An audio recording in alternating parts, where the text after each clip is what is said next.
sweat. Hi everyone, my name is Rebekah, and thank you for joining me for another episode of Fotog Friday. Today we're wrapping up our Back to Basics series by summarizing what we've learned about aperture, ISO, and shutter speed, and how the three work together to create the trifecta of elements that affect exposure. Before I get into the nitty-gritty of it, let's do a quick review of what we've learned about those three elements so far. So we'll start here with aperture, and I've written out a basic aperture range. And this visual will kind of remind you of the hole, which lets in a certain amount of light into our camera and to hit our sensor through the lens. So as you can see here, at the lower numbers, f2.8, 3.2, you have a wider aperture.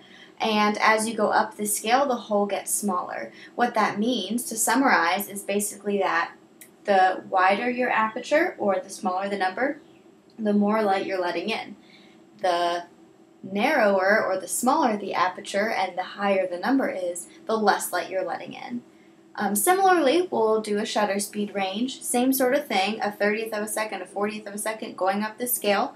A 30th of a second is pretty slow shutter speed, and as you go across the scale from left to right, your shutter speed gets faster. And what that means is that the slower your shutter speed, the more light is let in because your shutter curtains are moving slower, therefore allowing your sensor to be exposed to light for a longer amount of time. And the faster your shutter speed is, the less light you're letting in. And finally, we have ISO and the ISO range. I actually am moving down, and you'll see why in a second. So we're starting at 1600, going down to 1250, 1000, etc. One thing to remember is that 1600, you have a higher sensitivity to light at those higher numbers, and therefore you're getting more noise and more grain. As you move down the scale, the less noise and the less sensitivity that your sensor has to that ISO, the less light you're letting in. The reason that I did some numbers from small to large and others from large to small is for this very reason.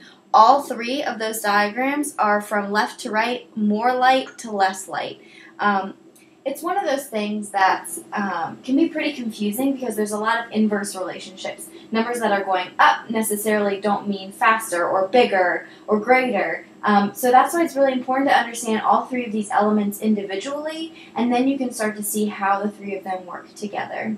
So now that we've talked about how aperture, ISO, and shutter speed work, we're going to talk about how using all three together creates your image and affects exposure. Now we've gone by each item one by one and shown how they individually affect exposure, whether they increase it or decrease it, allowing more light or less light in. But the goal of today is to show you that you can take the same image with the same exposure while changing your settings over and over again. The purpose of doing that is that if you need to achieve certain things, you know exactly what to change in your camera to achieve the kind of picture you want to take. So for example, I'm going to show you the same image shot at the same exposure while changing my settings. This picture was shot at f1.4 at 1/250th of a second. Now all these images are at ISO 200, and I left the ISO the same just that we could see how changing the aperture and the shutter speed proportionally affects the image. So adjusting that aperture, I'm going to increase that number, which is going to make the hole smaller, therefore letting in less light. So in order to compensate and have the same exposure, if I'm letting in less light with my aperture, I then need to slow down my shutter speed to let in more light, and I need to do this proportionally. My aperture is going to go up a third of a stop, and my shutter speed is going to slow down a third of a stop. And now watch the numbers as I go through these images. So you can see here, as I continue changing them, that as one number goes up, the other one goes down, and if you remember how aperture and shutter speed affect exposure, you can see that I'm doing it proportionally. So now we've gone all the way to f16 at 0.5 seconds, or a half of a second. And we shot, the first image was at f1.4 at 1/250th of a second. So as you can see here, we have very drastic changes in our camera settings and affecting the image in different ways, things like depth of field, and if this were a person, things like motion and movement, but the exposure is exactly the same. So it's important when you're changing your camera settings and you want your exposure to stay the same that you do things proportionally. Now as I was showing you those images and I was explaining about moving the aperture and the shutter speed by a third of a stop, I realized that that's a new term for our Fotog Fridays, so I'm going to explain. I brought up that same aperture range, and as you can see here, these are a bunch of f-stop numbers that you would see inside of your camera. I've highlighted in red the numbers that are one full stop apart. So your f-stop range can go all the way down to, say, for me as a Nikon shooter, 1.4, 2.0, 2.8, 4.0, 5.6, 8, 11, 16, 22, etc. So for every fourth number, you have 2 in between, and so each time you move it one notch, if you go from 2.8 to 3.2, that's a third of a stop. But if you move from 2.8 to 4.0, that's a full stop. Same thing if you go from 4.0 to 5.0, that's 2/3 of a stop. It's important to understand this because the f-stop range doesn't necessarily just apply to aperture, but you can say the same thing about shutter speed or ISO in terms of changing in stops. Every notch that you move up is a third of a stop, and every fourth one is one full stop. So here's an example. So as you can see here, in addition to the aperture range, I've now added the shutter speed range, and I've lined up the numbers so that they are lined up proportionally, that as you increase one, the other decreases. Now I've highlighted in red the same sort of thing measured in stops. So if you need to change your shutter speed by a full stop, you would need to move it 3 notches up or 3 notches down. So if you're moving from 1/125th to 1/100th of a second, you are slowing down your shutter speed by a third of a stop.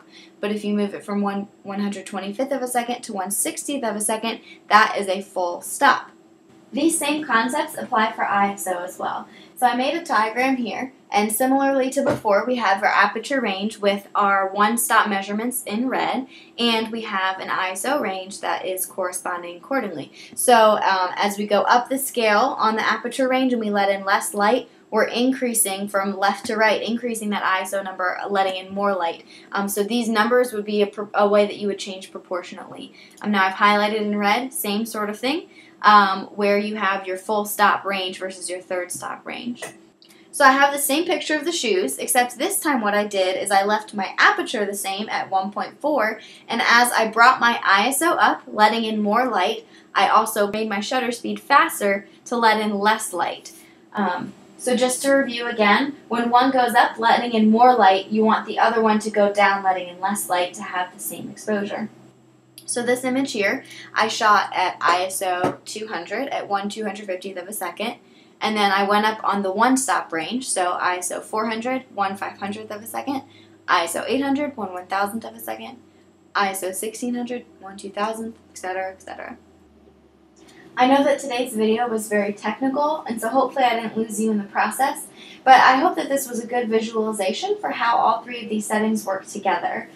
The reason it's important to really grasp these things is that when you're doing photography, specifically the kind of thing that I do, like shooting weddings where your environment and your circumstances are constantly changing, having a really good understanding of all 3 of these elements and how they work together will help improve your shooting. You have to constantly ask yourself questions, when you're shooting. For instance, do I need to have a greater depth of field so I can let a lot of things be in focus? Or do I want to draw the eye in and have a very shallow depth of field? And how can I change my shutter speed and my ISO to compensate for the aperture I desire?